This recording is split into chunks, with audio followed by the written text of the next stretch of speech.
Hi, I'm Rob, and I make a goblin soap opera podcast called Brazen Hearts, Fresh on Sticks. I thought it would be funny to make a video. Ooh, Melinda's smoking. Get her. Shut up!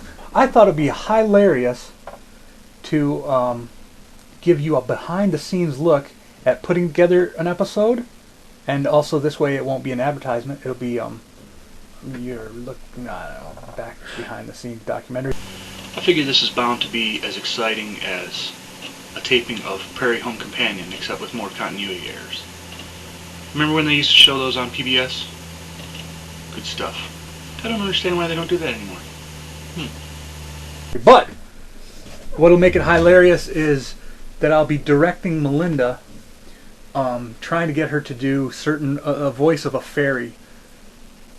Okay, so I'm reading off the screen. Sorry, I can't be looking at you and delivering all this. I'm not going to memorize all this.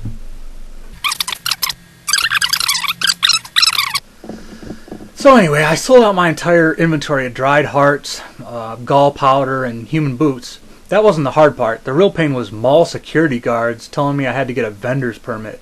Bump that. So we had a scuffle. One of them tore my spandex, and that just clinched it. 2 more sets of fresh hearts and fairy drumsticks to sell. Luckily, there's more than just fairies shopping at Briarwood Mall, or else I wouldn't have found a buyer for 2 fresh pairs of wings. The caravan was supposed to be heading back tomorrow, so I figured I'd kill some time tonight in the mall. I got to be a customer for a change. Well, I picked up 2 yards of denim. Not sure what I'm going to do with it yet. Let's see, what else? I got a blood red gauntlet and matching handbag. I got 2 pairs of... Can you wrap up your message and send it already? Excuse me, I'm taking my sweet time with this for your benefit, so just enjoy it while it lasts.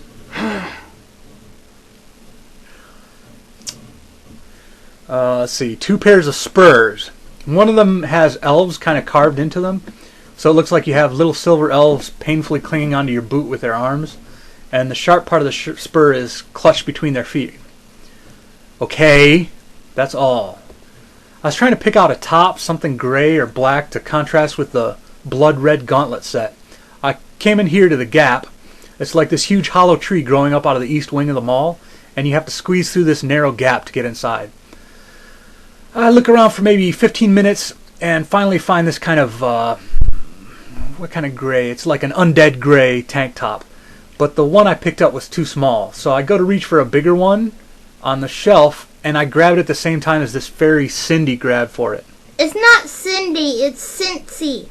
All the forest floor fairies are named after flowers. I'm named after the unfertilized flower of the cancer. Whatever. Sinsi grabbed for the tank top, and we wrestled over it for like 5 minutes.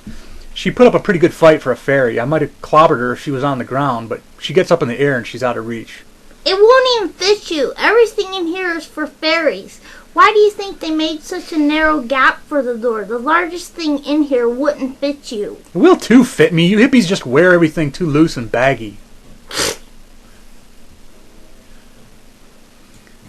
So we're doing the tug of war up and down while she's trying to pull it toward the ceiling. We struggle all the way over. We struggle our way over to the changing rooms, push through one of the doors, and then the walls cave in. Oh, you know what? Oh, we're recording on camera and not on audio. Oh, okay. I'm sorry. Can I just Yeah, I close that? thought of that and didn't want to stop. I'm sorry. Let's try again. Brazen Hearts, Fresh on Sticks. Chapter 7, Trapped in the Gap. There's not hardly enough Melinda on this clip. Look quick, here's a slowed down section. Look, there she is, reaching for the pop. Inventory dried hearts, gall powder, and human boots.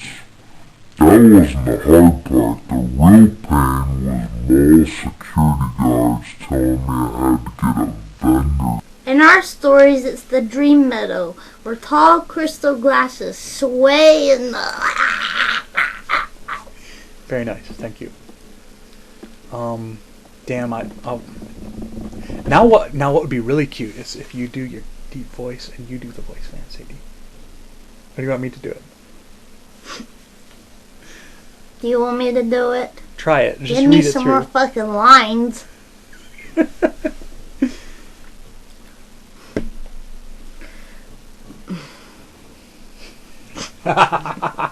It's okay. Get off the camera from me! Okay. Can you do the voice better this way? Josie, this is your aunt. You think I got time to crawl over fairy forest rescuing my kin? If you can't get out on your own, you ain't worth saving. Put down that vermin and get back here. Bring me back some tattooed fairy skins. There should be hundreds of them lying around ripe for the picking. But Sadie, we're buried here. What can I do? The place is built by fairies. What kind of materials you think they use? The freaking walls of dressing rooms are This is the same voice as the fairy. That's true. So you do the Sadie. I was gonna like put some effects on it, but I can do the voice of Sadie too. Sorry. I'm sorry, I can't do voices. You think I got time to crawl all over fairy forest rescuing my kin? Let's see if I do it low and slow, and then I can speed it up. Josie, this is your aunt. You think I got time to crawl all over fairy forest? No, don't do that. You know why? Why? Because it's not natural acting. You should naturally act and then do it.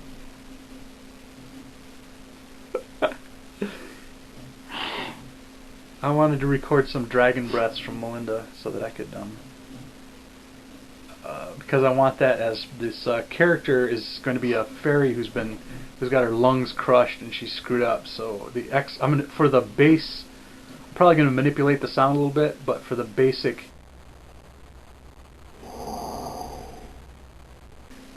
sound I want to get is. Well, wait around for 30 years and we'll have that.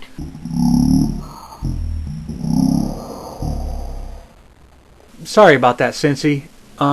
You can keep the tank top. Shuffle, shuffle, shuffle. All right. Green bitch. Very nice. You put some emotion into that. I hope we got it on camera good. Oh, let me do the outro. Let me record this while we're at it.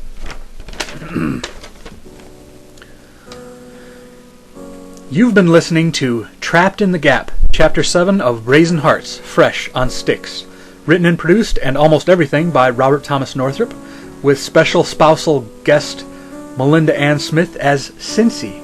Recorded August 25th, 2006. Since you're still listening to this, you owe it to yourself to order my short story collection, Dungeons and Day Jobs. Just point your typewriter to evilbobdayjob.tripod.com, where you can preview a story from it, or buy it, or you can find more info about subscribing to this podcast, etc.